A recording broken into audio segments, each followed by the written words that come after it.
Y así pues, ¿no? Por ejemplo, este último que les acabo de poner aquí, el famoso P53, que es uno de los genes supresores de tumor. Entonces, no es que sea P53, de hecho, vamos a ver a qué se refiere eso, ¿no? Tenemos una notación que va en un orden. Entonces, miren, el primer numerito de aquí, este, ¿sí?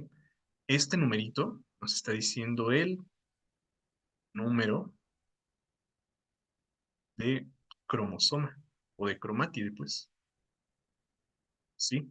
El número del par. O sea, que está en el par 20, en el par 6, perdón, ¿sí? Luego P, pues yo creo que lo pueden identificar fácil, ¿no? P nos está indicando el brazo, ¿sí? Luego, fíjense, miren, aquí tenemos, por ejemplo, una esquematización. Este, brazo corto, brazo largo. Y vemos que el brazo corto lo podemos dividir en varias regiones. Esto es algo que ya está establecido para todos los cromosomas, ¿no? Cuando se hizo la deducción de todo nuestro genoma, pues dividieron a nuestros cromosomas en esto. Entonces, esto ya es algo que está establecido. Entonces, por ejemplo, del cromosoma 7, este sería el cromosoma 7, el brazo corto tiene dos regiones, ¿sí? Dos regiones. Entonces, el siguiente numerito en nuestra anotación es la región, ¿sí? Y el último, este numerito es la banda, ¿sí? Entonces, no es que este gen se llame 6P21, ¿no? O bueno, o sea, sí, pues, o sea, para los compas, pues así le podemos decir, ¿no? Corto. Pero más bien estamos diciendo que locus, el locus de este gen, acuérdense que locus nos hace referencia a la localización, ¿sí? El locus de este gen, la localización de este gen es el cromosoma 6, ¿sí? En su brazo corto, del brazo corto en la región 2 y de esa región 2 en la banda 1, ¿sí? Pues no es 6P21, es cromosoma 6, brazo corto, región 2, banda 1, ¿no? Y luego hay por ahí subbandas, ¿no? Subbandas, porque luego puede haber la punto 1, punto 2, punto 3, entonces esas ya son variaciones, ¿no? De este 9P53, lo mismo, no es que sea P53 ese gen, es que está en el cromosoma 9, brazo corto, región 5, banda 3. Y cada cromosoma tiene sus bandas, ¿sí? Sus regiones. Pues todos tienen lo mismo. Y aquí abajo, miren, aquí abajo pues nos están dando la explicación, ¿no? Cromosoma 7 con la designación de brazo, región y banda, ¿sí? Entonces la banda que nos están señalando aquí, esta, miren, pues si es el cromosoma 7, pues es 7. Brazo largo, 7Q. Región 3 y banda 2. Pues ahí está. 7Q32, que ya dijimos, no es un 32, es la región y es la banda, ¿sí? Entonces, por ahí van a reconocer, por ejemplo, este P53, que se encuentra en varios cromosomas. No es que sea un 53, es brazo largo, región 5, banda 3, ¿vale? Y eso es lo que nosotros vamos a estar estudiando, o bueno, lo que ustedes como que van a emitir un diagnóstico, van a estar estudiando en un cariotipo. Claro, pues que no es así como que muy evidente acá, ¿sí? Es muy, muy evidente acá, pero en el laboratorio, desde el laboratorio, se les va a mandar el cariotipo ya con algunas anotaciones, ¿sí? Con algunas observaciones que se pueden destacar ahí, ¿no? Entonces, bueno, ahí está. Ya decíamos hace rato, ¿no? Que en los seres humanos hay 46 cromosomas, ¿sí? Y estos 46 cromosomas se van a ordenar en 23 pares. Ya saben que 22 son autosómicos y un par es sexual, ya lo habíamos explicado esta división celular, ¿no? Estos 22 pares autosómicos, estos autosomas, ¿sí? Van a codificar para absolutamente todas las características. Sí, entonces, pues en estos cromosomas voy a encontrar a los genes que codifican para todos mis tipos de células, ¿sí? Para todas las proteínas que controlan a todos mis tipos de células y todas mis características. Y el par sexual pues va a determinar pues únicamente las características primarias y secundarias sexuales, nada más. Ya saben que primarias es pues el desarrollo de las gónadas que nos van a identificar como hombres o como mujeres, ¿no? Y secundarias, pues van a ser las características físicas, ¿sí? Nos van a identificar ya morfológicamente como mujeres. Pero independientemente, pues, del caso, ¿no? Siempre son 43, perdón, 46 cromosomas ordenados en 23 pares, ¿sí? Entonces, cuando nosotros hacemos el cariotipo, vamos a reportar una euploidía o una aneuploidía. Entonces, lo ideal, lo que ustedes quieren ver en sus pacientes es que del laboratorio venga algo que diga euploidía 44 más XX. Euploidía 44 más XY, ¿no? Eso es lo que quieren. Eso es lo que quieren que llegue en un cariotipo cuando ustedes lo ordenen. Cuando vean que su paciente tiene este cariotipo, todo bien, ¿sí? Todos los cromosomas están bien. Esta va a ser entonces una mujer y este va a ser un hombre, ¿sí? Pero pues también va a pasar que podemos tener una aneuploidía. Y en estas aneuploidías es cuando podemos tener las alteraciones numéricas o las alteraciones estructurales, ¿sí? Entonces, ¿por qué va a pasar esto? Vamos a hacer aquí un pequeño espacio para explicar. Y aquí es donde les digo que quiero que recuerden lo que vimos sobre el ciclo celular. Lo que explicamos sobre el ciclo celular lo vamos a aplicar aquí. A ver, entonces, las aneuploidías pueden ocurrir por dos razones. Bueno, por más, ¿no? Pero principalmente por dos. Vamos a explicar primero qué pasa en una aneuploidía estructural. Ustedes recuerdan, chicos, que durante la profase de la meiosis uno hay una importantísima recombinación genética. Vamos a poner aquí 4 fases. ¿Sí? Hay una importantísima recombinación genética que va a definir cómo será el individuo que procede de esa reproducción, ¿no? Entonces, tenemos primero el leptonema, cigonema, el paquinema,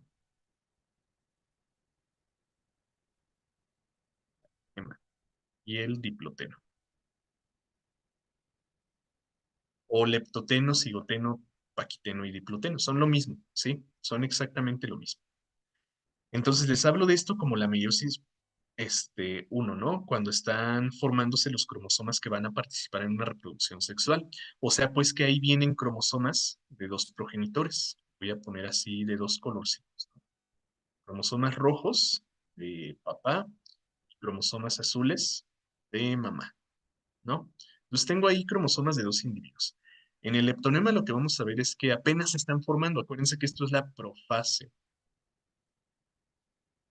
Profase uno de la meiosis. ¿Sí? Entonces, ¿qué pasaba en la profase? Se forman los cromosomas, pero como aquí ya están combinándose cromosomas de dos individuos, se forman pues cromosomas de dos individuos, ¿verdad? Bueno, entonces estos cromosomas lo que va a pasar en el cigonema, yo creo que ustedes recuerdan, es que se van a emparejar. Entonces yo tenía acá cromosomas que en el leptoteno o leptonema están completamente desplegados y acá pues ahora ya los tengo unidos en pares, ¿no? Ya los tengo emparejados, cromosomas homólogos con cromosomas homólogos, ¿sí? Luego en el paquinema, lo que va a ocurrir es una fusión, ¿sí? Se van a fusionar. Fíjense que en el cigoteno o cigonema están emparejados, ¿sí? Emparejados nada más. Aquí en el paquiteno, paquinema, es lo mismo. Vamos a ver que ahora sí se van a juntar, ¿sí? Se van a fusionar. Van a empezar a compartir su información genética, ¿sí? O sea, van a empezar a mezclar sus genes, van a empezar a mezclar sus cromátides, ¿sí? Para mezclar sus genes. Entonces, cuando se separen acá en el diploteno, vamos a ver que los cromosomas ya separados van a llevar, pues, pedacitos de otro cromosoma, ¿no? Por ejemplo, este va a llevar aquí una región de otro, y este una región, y este algunas bandas. O sea, pues así va a ser, así va a haber por ahí algunos cromosomas que están ya combinados, ¿no? Y lo mismo con los otros. Entonces, pues, esto que pasa aquí en el paquiteno es la recombinación genética, ¿sí? Lo que caracteriza, pues, a la reproducción sexual. Cómo nuestros genes perdón, cómo nuestros cromosomas se forman por medio de la recombinación de genes de nuestros dos progenitores, ¿sí? Porque, o sea, finalmente, pues, papá y mamá son de la misma especie, pero son completamente diferentes morfológicamente. ¿Por qué? Porque tienen genes diferentes, ¿sí? Entonces ya estos genes se van a ir expresando dependiendo de cuál sea dominante o cuál sea recesivo, o se van a expresar con un patrón codominante o dominante intermedio o qué sé yo, ¿no? Pero se van a expresar pues de manera diferente. Entonces, durante este paquiteno, o durante este paquinema, perdón, puede haber una recombinación que no se haga de manera adecuada. Entonces, por ejemplo, yo puedo tener por ahí un cromosoma, aquí, ¿no? Cromosoma de un individuo y el cromosoma del individuo complementario. Entonces, cuando se combinan, pues vamos a decir que la región uno, ¿no? Se intercambió entre los dos. Ahí está. Entonces acá lo mismo. La región uno se intercambió entre ambos. Y ahí está. Esto está perfecto. ¿Sí? Esta es la región uno de uno y la región uno de otro. Pero puede pasar que, por ejemplo, este cromosoma salga vivo y se lleve las dos regiones. ¿Sí? O sea, se quede con su propia región uno y se lleve la región uno del otro cromosoma. ¿Sí? Entonces a este que quedó sin un pedazo, este, vamos a decir que lleva una deleción, ¿sí? Entonces este lleva más y este lleva menos. Entonces vamos a decir que este va a ser para un espermatozoide, ¿sí? Este va a ser para un óvulo. Si este espermatozoide fecunda a un óvulo adecuado, bueno, pues vamos a tener un pedacito más de otro. Si este óvulo es fecundado por un espermatozoide adecuado, bueno, pues vamos a tener ahí un pedacito faltante, pedacito nada más, ¿sí? Un cromosoma con una deleción. Puedo tener también el caso en el que en vez de que se intercambien estas regiones así de esta manera, se van a intercambiar, pero en otras partes, ¿no? Entonces, por ejemplo, aquí tenemos, ¿no? Ay, caray. Bueno, sí, está bien. Que lo que se cambió fue la región uno de uno, ¿no? Pero acá este señor se durmió y esta se fue, o sea, su región uno se fue a otro brazo, perdón, y a otra región. Y ahí quedaron así como cambiados, ¿no? Y esto es lo que se conoce como una translocación, ¿sí? Y entonces, pues ahí un cromosoma va a tener un pedazo de otro cromosoma que no le corresponde, ¿sí? Y no puede pasar, no tiene que pasar necesariamente entre cromosomas homólogos, ¿no? Porque, por ejemplo, hay una translocación muy, característica. Vamos a decir que este es el cromosoma 9, este es el cromosoma 22. Y acá nos pasamos un pedazo de acá, este es BCR y este es ABL, ¿no? Del que les hablaba hace ratito. Y entonces el cromosoma resultante de esta reproducción sexual va a ser un BCR ABL, ¿no? No se preocupen por esto, por entender esto. Receptor de células B, mediador de células mieloides, ¿no? No se preocupen por esto, pero sí va a ser característico de una enfermedad que se conoce como leucemia mielocítica crónica. Va a ser casi que diagnóstico. Entonces, pues, estas, por ejemplo, no van a causar mayor problema. Estas sí, sí, las translocaciones sí pueden ser muy graves. Y bueno, entonces, pues, ¿de qué depende una aberración estructural? ¿Qué suele causar una aberración estructural? Pues un fallo en la profase uno de la meiosis, ¿sí? Precisamente durante el paquinema o paquiteno, ¿sí? ¿Por qué? Porque la información genética no se combinó adecuadamente. ¿Y de qué dependerá eso? Pues de las uniones que se forman entre los cromosomas, porque aquí vamos a ver que va a formarse un quiasma, ¿no? Un quiasma entre cromosomas, se van a cruzar, pues, y ese quiasma, si no se forma adecuadamente por la unión de las histonas, ¿sí? Va a pasar más o va a pasar menos información genética. Entonces ahí puede ocurrir la deleción, la translocación, la inversión, no sé, un montón de aberraciones, ¿no? Entonces, pues, ¿qué causa una aberración estructural? Un fallo durante la meiosis uno, durante el paquiteno, pues, o paquinema de la meiosis uno, perdón, de la profase de la meiosis uno, ¿sí? Ahora, ¿qué causa una aberración numérica? Vamos a ver ese caso ahora. Este es más simple, ¿eh? Muy, muy simple. ¿Qué causa una aberración numérica? Pues va a ser un fenómeno que se conoce como no disyunción, ¿sí? No disyunción. ¿Qué es eso? Disyunción, separación. Entonces, acuérdense que en la metafase del ciclo celular, nosotros tenemos por aquí cromosomas que están alineados, ¿no? O sea, ahí están ordenados en el centro de nuestro cerebro. Ok. Y en la anafase, lo que va a pasar es que estas cromátides se van a separar, ¿sí?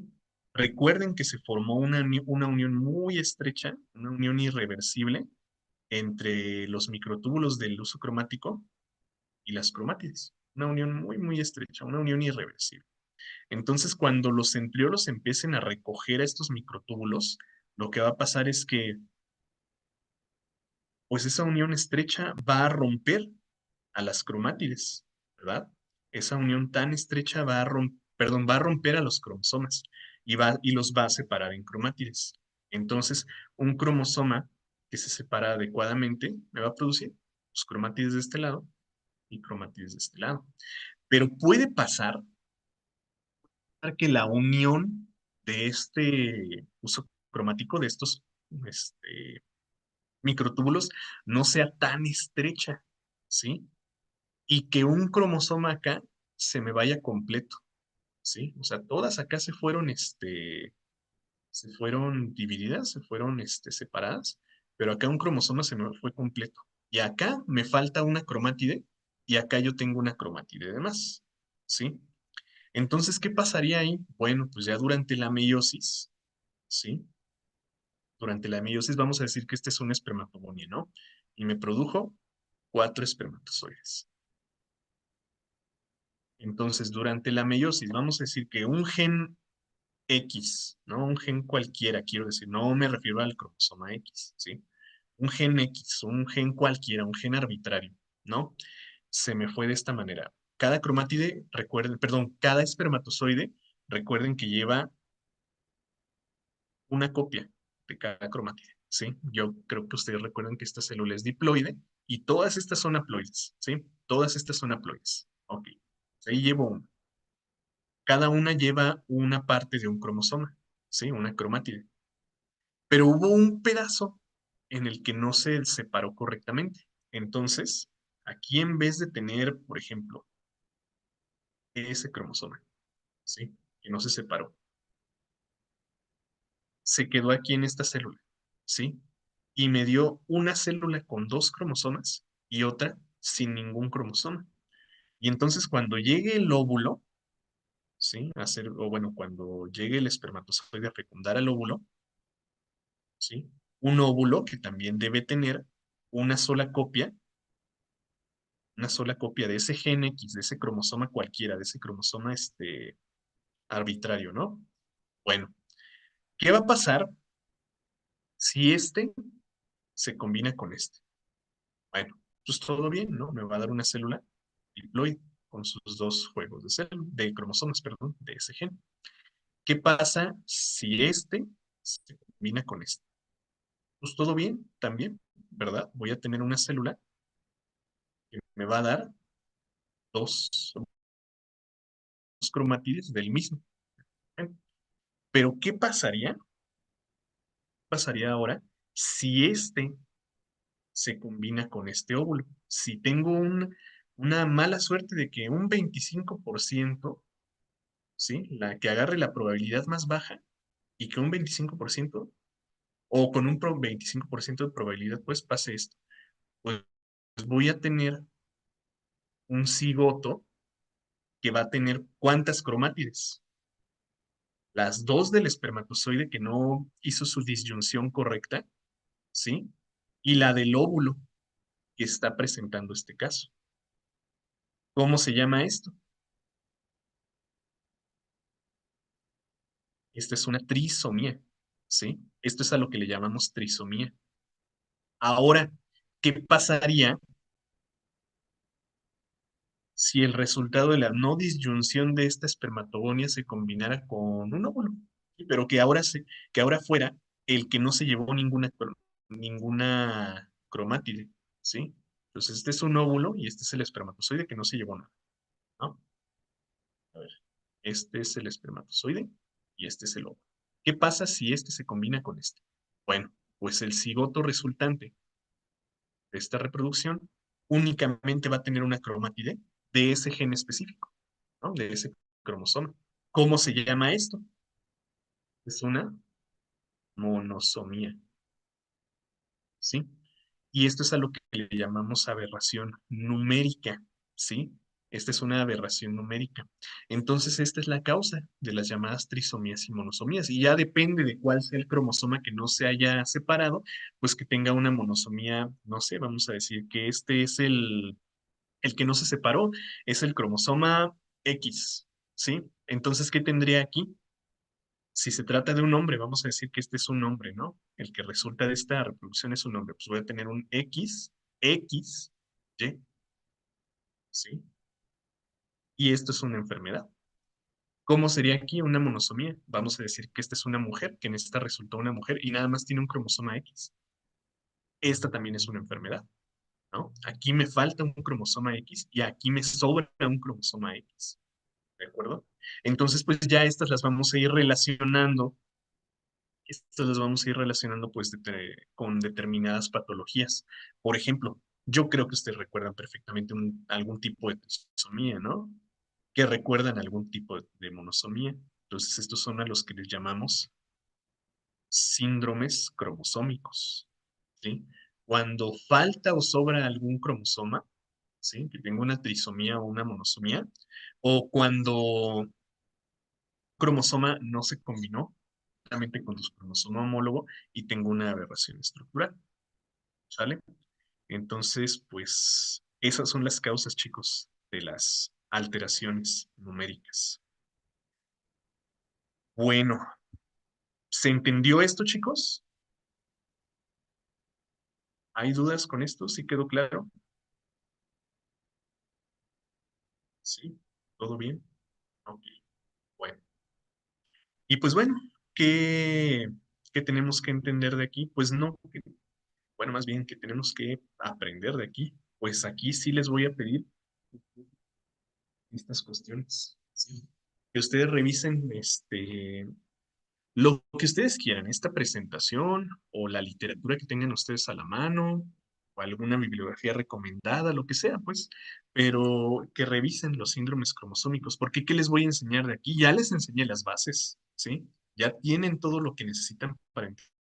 Ahora, pues ustedes nada más relacionenlo, ¿sí? Por ejemplo, cuando lean sobre el síndrome de Down, bueno, síndrome de Down es el resultado de la presencia de un cromosoma adicional en el par 21. Sí, entonces es una trisomía del cromosoma 21. ¿Qué significa esto? Que en el cariotipo del paciente con síndrome de Down, en este cariotipo 4K, vamos a ver que, miren, el cromosoma 1 o el par 1, pues, de cromátides está bien, el par 2 bien, el par 3, todos están bien, ¿sí? Pero acá, miren que el par 21 tiene una cromatida adicional, ¿sí? El de Edwards. El par 18. Ya vieron, ¿no? Que me gustan mucho las imágenes en 4K. Ahí dice 18, ¿no? Una trisomía.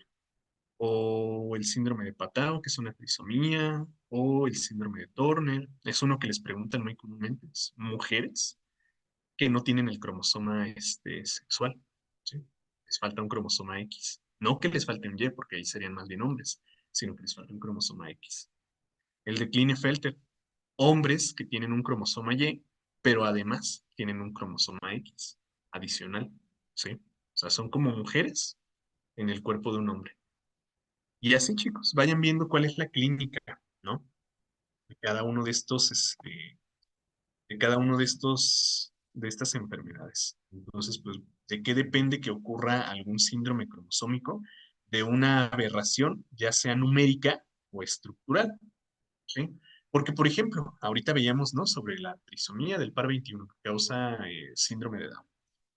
Pero, pues, el síndrome de Down no es nada más causado por una trisomía. Hay algunos casos en los que esa enfermedad la causa más bien una deleción de un gen, ¿sí? Un porcentaje pues muy bajo, muy bajo, pero puede ser también causado por otras.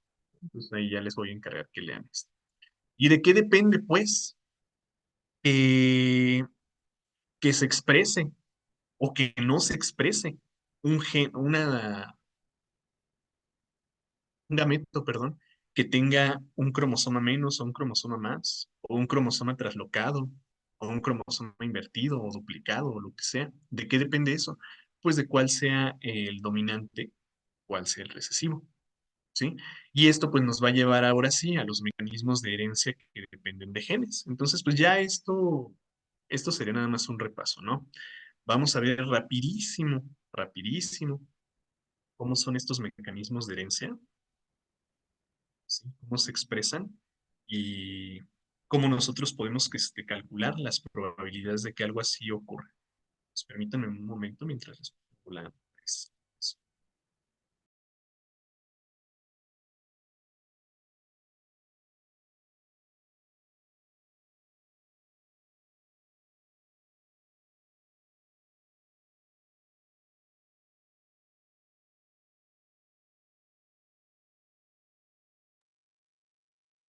A ver, la hemofilia es un daño en el cromosoma X. Ah, sí, hay muchas. Miren, vean que todas tienen una relación con un cromosoma específico, ¿no? Entonces hay muchas enfermedades que se relacionan con el cromosoma X. De hecho, son 29 las enfermedades que hasta el día de hoy tenemos relacionadas con el cromosoma X. Entonces, pues sí, la hemofilia es una de ellas. Es de hecho una de las más comunes. El daltonismo es otra, pero son 29. Búsquenlas, ¿sí? Búsquenlas para que les digan. Bueno, entonces con cromosomas, pues yo creo que ya quedó claro todo, ¿no? Cromosomas ya estamos perfectamente claros. Ya sabemos qué onda con su estructura, con su función, con su ordenamiento, con su estudio, ya. Vamos a ver ahora, vamos a ver ahora cómo se transfieren, cómo se transmiten estas características, pero con base en genes, ¿sí? Entonces, pues vamos a estudiar ahora genes. Les digo, esto va a ser nada más un repaso, porque pues en realidad la genética de Mendel no se las preguntan en el, o bueno, no que les pongan pues un ejercicio donde tengan que hacer un curso. Esto no se los van a preguntar, pero nada más para repasar, para que quede claro, pues si nos preguntan qué es un gen o qué es un alelo o qué onda con eso, ¿no? Entonces ya decíamos hace ratito, si un espermatozoide se une con y como tiene que ser ese espermatozoide, lleva una cromátide para una característica y el óvulo lleva otra cromátide, perfecto. Vamos a tener un cigoto, ¿sí? Que tenga pues precisamente las dos cromátides, ¿sí? Para esa característica. Entonces, este cigoto va a estar correcto. Pero si yo tengo un caso que es contrario, más bien vamos a decir que este espermatozoide, siempre los hombres, ¿verdad? Cierto, siempre son las mujeres. Este espermatozoide, pues, no lleva cromosoma, voy a tener una monosomía, ¿no? Y este cigoto va a ser inadecuado. U otro caso, que el espermatozoide lleva dos cromátides, ¿no? Y este cigoto va a resultar con tres, ¿sí? Entonces voy a tener una trisomía, perdón. ¿De qué depende esto? ¿De qué va a depender? Pues de la probabilidad, ¿sí? Primero de la probabilidad. Recuerden que va a haber cuatro espermatozoides, ¿no? Y ahí yo tengo una probabilidad de un 25% de que sea una trisomía o un 25% de que sea una monosomía. Un 50% de que ocurra una aberración, pero 25 y 25, ¿no? ¿Y de qué depende eso? Pues les decía, de cuál contenga a los genes que son dominantes y a los genes que sean recesivos, ¿sí? Entonces, yo creo que ustedes ya recuerdan, o ustedes recuerdan, pues, qué significa eso, que sea dominante o que sea recesivo. Un gen recesivo, como lo dice su nombre, tiene mejor tendencia a expresarse, ¿sí? O sea, necesita que haya dos recesivos para que la característica se exprese. Y un gen dominante tiene mayor tendencia a expresarse. Pero lo que lo hace realmente dominante, lo que hace realmente dominante a un gen dominante es esto, que evita la expresión de otros genes. Un gen dominante va a evitar la expresión de otros genes, ¿sí? Entonces, pues ahí es donde vamos a ver, oh, bueno, de esto es de que lo que va a depender que un gameto que tenga una cantidad inadecuada de cromátides se combine con otro gameto que tenga una cantidad adecuada. Entonces, depende de que sean dominantes o que sean recesivos. Y bueno, de algunos otros aspectos, pues más moleculares, pero. Entonces, miren, estamos hablando de genes. Cuando hablamos de genes, nos referimos al ADN, ¿sí? Entonces, la definición de un gen, la unidad de información hereditaria que codifica para la síntesis. Ok, perfecto. Pero, ¿a qué nos referimos con eso de unidad? ¿Qué es una unidad? Bueno, nosotros decíamos que un cromosoma tiene su cromatina completamente plegada. Su cromatina está plegada sobre sí misma, bueno, sobre sí misma y sobre las proteínas histona. Entonces, esa cromatina está plegada, pero no deja de ser cromatina, ¿sí? O sea, sigue siendo cromatina. ¿Y qué es eso a lo que le llamamos cromatina? Pues precisamente si nosotros desenredamos aquí, vamos a ver a nuestro ADN, ¿no? Entonces, ¿qué es esto de cromatina? ADN. Bueno, durante la reproducción sexual, como lo vimos hace un momento, se combinan los genes, ¿no?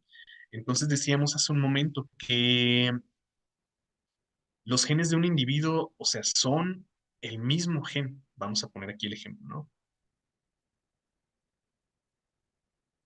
Son exactamente el mismo gen, exactamente el mismo, ¿no? Solo que este es de un individuo y este otro va a ser del otro individuo, uno de papá y otro es de mamá. Entonces, los dos llevan exactamente la misma secuencia de bases nucleares.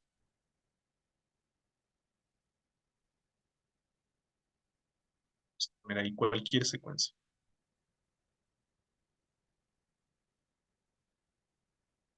Ok, pues vamos a decir que este lleva citosina, citosina, timina, adenina, timina, adenina, timina, citosina y adenina, ¿no? Una secuencia arbitraria, cualquiera, que pues seguramente existe, ¿no? Pero pues nada más para explicar esto. Citosina, timina, adenina, guanina, adenina, timina, citosina y adenina. Son exactamente el mismo gen, ¿no? Exactamente el mismo gen, nada más que este es de papá y este es de mamá, ¿no? Exactamente el mismo gen.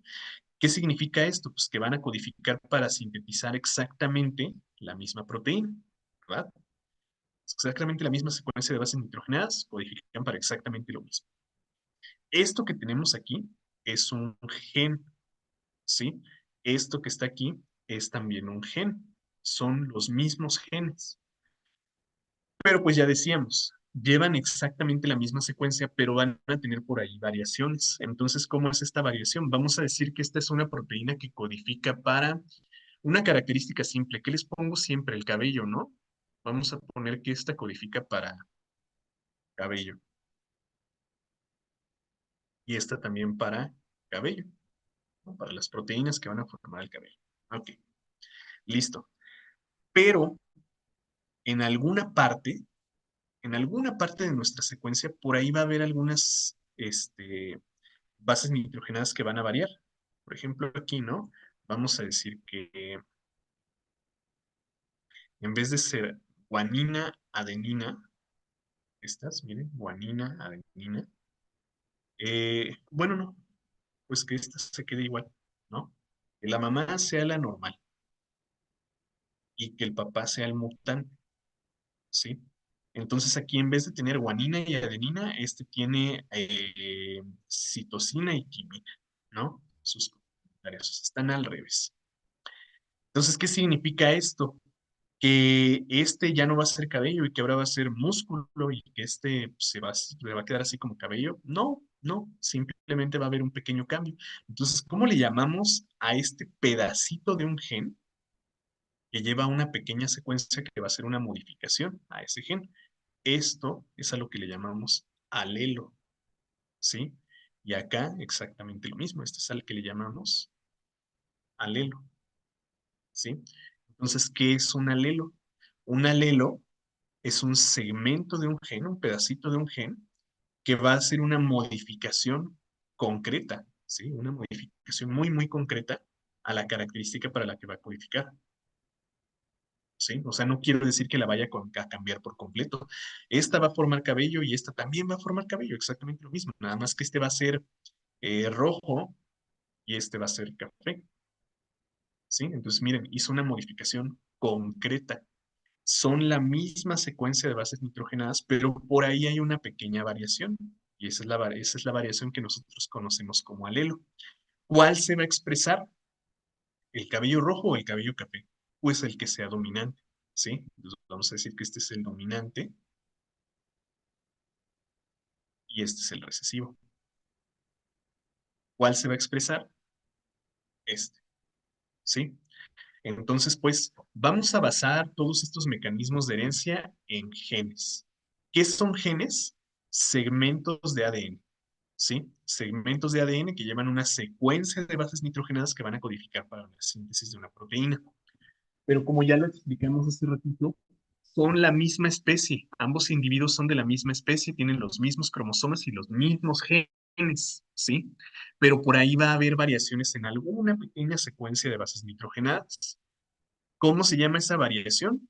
Alelo, ¿sí? ¿Y qué va a hacer ese alelo? Hacer una modificación muy concreta, muy, muy concreta a la característica para la que va a modificar, ¿sale? Y bueno, pues ahí es donde aplicamos, ahora sí, esto de dominante y recesivo, ¿sí? Dominante y recesivo. Entonces, pues, ¿qué casos puedo tener en una característica? Puedo tener el caso en el que yo tenga dos individuos, perdón, dos alelos dominantes, ¿sí? Dos alelos dominantes, o sea, en la que los dos individuos aportan un gen, ¿sí? Y ese gen es dominante. Entonces, ¿qué va a pasar? Pues voy a tener individuos que son homocigotos dominantes, porque recuerden, ¿eh? ¿Cómo se llama la célula que proviene de la combinación de dos gametos? Es un cigoto, ¿sí? Entonces, por eso, homocigotos. Cuando los dos son dominantes, es un homocigoto dominante.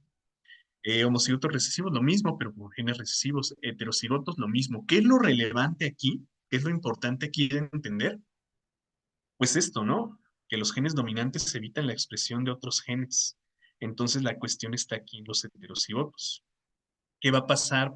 Ya ven que decíamos, es rojo y café, ¿no? La característica para la que hablábamos hace rato. ¿Qué pasa si yo tengo un alelo que es dominante y un alelo que es recesivo? ¿Voy a tener un individuo que tenga cabello rojo y café al mismo tiempo? ¿Cabello rojo y cabello café al mismo tiempo? Pues no, ¿verdad? ¿No? ¿Por qué? Porque el que sea dominante, que creo que era el rojo, evita que el otro gen se exprese. Entonces va a quedar completamente rojo, ¿sí? Entonces los genes heterocigotos van a expresar solamente la característica del gen dominante. El recesivo no se expresa. Y estos dos pues van a expresar cualquiera que sea el tipo de genes dominantes o recesivos. ¿Y de qué va a depender eso? De probabilidades. Entonces ahí es donde nosotros vamos a utilizar pues el cuadro de Punnett, ¿no? Entonces les decía que esto no es algo que les pregunten en su examen de admisión, ¿sí? No es algo que les vayan a preguntar ya en su examen de admisión, pero pues por si acaso, vamos a aprender a utilizarlo, ¿no? Por si acaso. Vamos a ver cómo podemos utilizarlo. Que yo sé que ya la mayoría sabe cómo, ¿no? Pero por si acaso, Todavía nos falta repasarlo o no está perfectamente claro cómo podemos hacer esto, ¿no? Entonces, vamos a poner aquí el caso en el que vamos a cruzar dos heterocígotos, ¿no? Dos individuos que sean heterocígotos. Un heterocigoto que sea el papá y otro heterocigoto que sea la mamá. Fíjense que estoy utilizando la misma letra, ¿eh? A y A, ¿sí? Para una característica igual. Solamente para indicar que uno es el dominante y que el otro es recesivo, estoy utilizando una mayúscula y una minúscula, ¿sí? Porque estábamos hablando de ¿qué? De cabello, ¿no? Cabello, algo así. Si yo quisiera hablar ahora de, no sé, alguna característica arbitraria, la altura, la estatura, como es una característica diferente, bueno, pues voy a utilizar otra letra. Si ahora quisiera implicar mm, la forma del pelo, no el color, pues es una característica diferente, voy a poner otra letra diferente, ¿sí? Pero si utilizamos una sola letra es porque estamos utilizando la misma. Ok, bueno, pues vamos a poner aquí el genotipo de mamá y aquí el genotipo de papá. Ambos son heterocigotos. Entonces, ¿qué voy a hacer? Separar este gen en los dos alelos que lo forman. Entonces, a este lo forma un dominante y un recesivo, ¿sí? Mucho ojo, fíjense cómo en cada espacio estoy poniendo un gen, un alelo, ¿sí? No estoy poniendo así como esto o esto, a solamente uno de los alelos, ¿sí? ¿Y cómo es el de mamá? También es heterocigoto, o sea, forma un dominante y un recesivo. Ok, bueno, pues entonces vamos a poner aquí nuestra. Rapidísimo, vamos a poner que el dominante y el recesivo. El dominante es café y el recesivo, pues vamos a ponerle azul y azul. Entonces, ¿qué pasaría aquí? Aquí en este espacio voy a poner dos dominantes. ¿Sí? ¿Por qué? Pues porque está involucrando a este y a este. ¿Sí? O sea, son los que se están puestos en contacto. Ahora, este está involucrando un recesivo y un dominante. Bueno, pues siempre primero el dominante y luego el recesivo. Acá este, ¿cuáles tiene? Este y este. Son un dominante y un recesivo. Y acá, recesivo y un recesivo. Entonces, ¿qué característica expresaría este individuo? Este, que es homocigoto dominante, pues indudablemente la característica dominante. Este tendría cabello café, ¿sí? ¿Qué característica expresaría este individuo? Mitad y mitad, ¿no? O sea, café y azul, así como la maestra de español, ¿sí? Sería mitad y mitad. ¿Qué onda? Pues no, ¿verdad? Porque acuérdense que dijimos que un dominante evita la expresión de otro, de un recesivo. Entonces, aunque haya dos genes, dos alelos diferentes, el que se va a expresar es el dominante. Este va a ser café. Y este también café. ¿Sí? Y este, ahora sí, como yo tengo dos recesivos, dos iguales, este sí va a ser azul. ¿Sale? Entonces, pues aquí nosotros tendremos que calcular las probabilidades. Ya ven que hace ratito les decía, bueno, si va a ocurrir una aberración numérica es con un 50% de probabilidad, pero un 25 será para una trisomía y un 25 para una monosomía, ¿no? Entonces, todo este conjunto, todo esto representa un 100%, ¿sí? Entonces, cada uno de estos representará un 25%, ¿sí? Por eso vamos a indicar que yo tengo un 25% de probabilidad de que el cabello sea azul, ¿sí?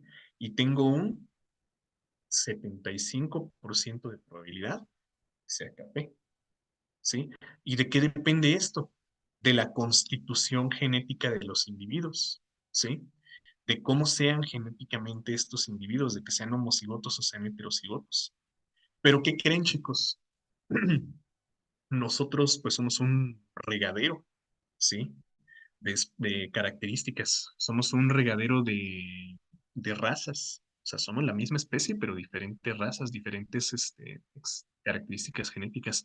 Y esto de que sean dominantes y sean recesivos, en realidad en nosotros no aplica.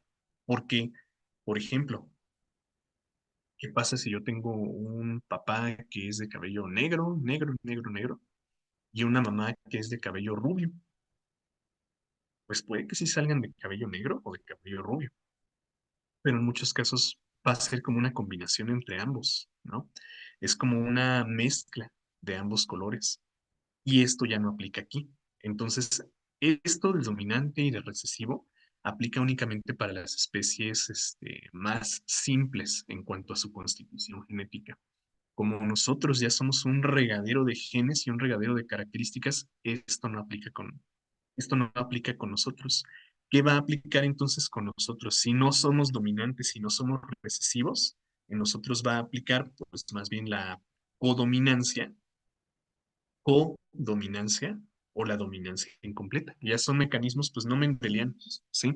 Entonces aquí ya no vamos a hablar de genes dominantes o genes recesivos, ¿sí? Aquí vamos a hablar de genes codominantes o genes dominantes incompletos, ¿sí?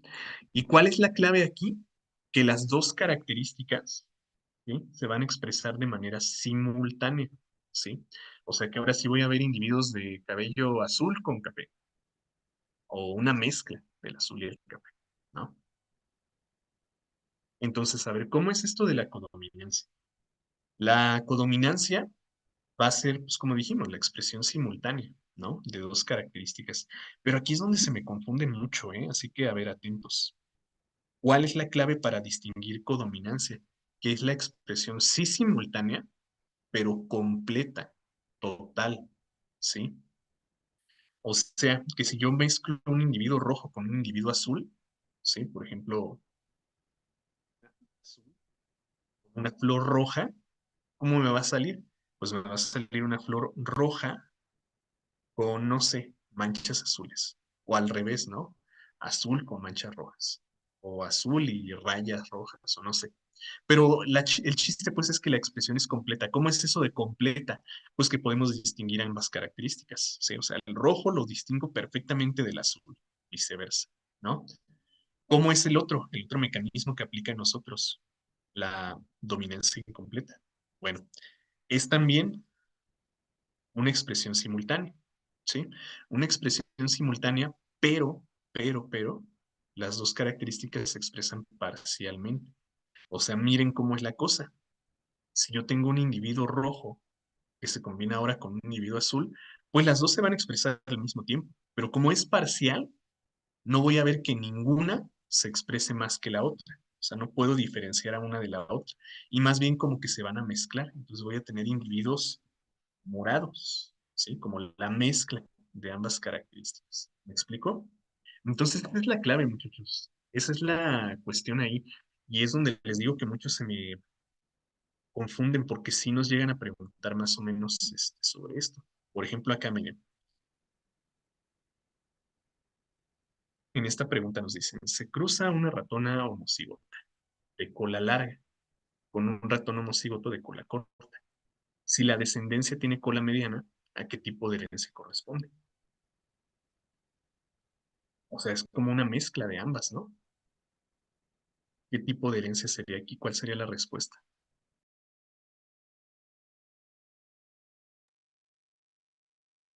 ¿Cuál sería? Dominancia incompleta, ¿sí? Porque es como una mezcla de las dos características. Es dominancia incompleta.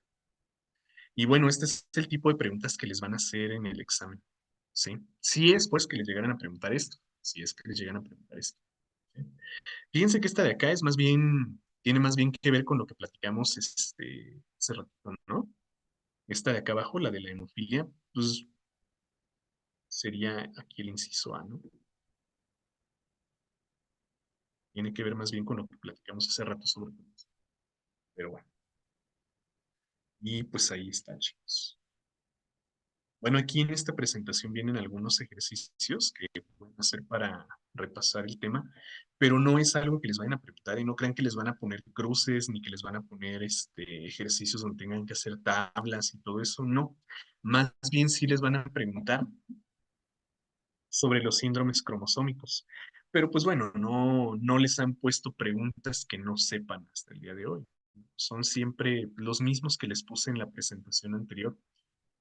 Casi siempre nos preguntan por el síndrome de Down, síndrome de Turner, síndrome de Elter, entonces yo creo que ya los tienen bien presentes. Aún así, pues ya saben que ahí está en su grupo la presentación para que la puedan descargar y la puedan estudiar en cualquier momento. Espérenme poquito, ¿eh?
Bueno, pues ahí está, chicos. Todo lo que teníamos que ver en este tema de genética. Recuerden que lo realmente importante fue lo que vimos al inicio, ¿no? Lo de genética, lo de cromosomas, lo de variaciones estructurales y numéricas, y sobre todo lo de los síndromes cromosómicos, que es lo que sí les han estado preguntando en su examen de admisión. Así que repasen ese tema, repasen la presentación, ahí tienen todo, vean las explicaciones, recuerden la base teórica y todo. Ya sobre lo que vimos al final, sobre genes dominantes, genes recesivos, genes codominantes, dominantes e intermedios, pues no les van a preguntar. Entonces, pues hicimos por ahí un pequeño ejercicio, pero dudo mucho que les pongan algo así, ¿no? Bueno, no sé, chicos, si tengan alguna duda o alguna pregunta, algo que no les haya quedado claro.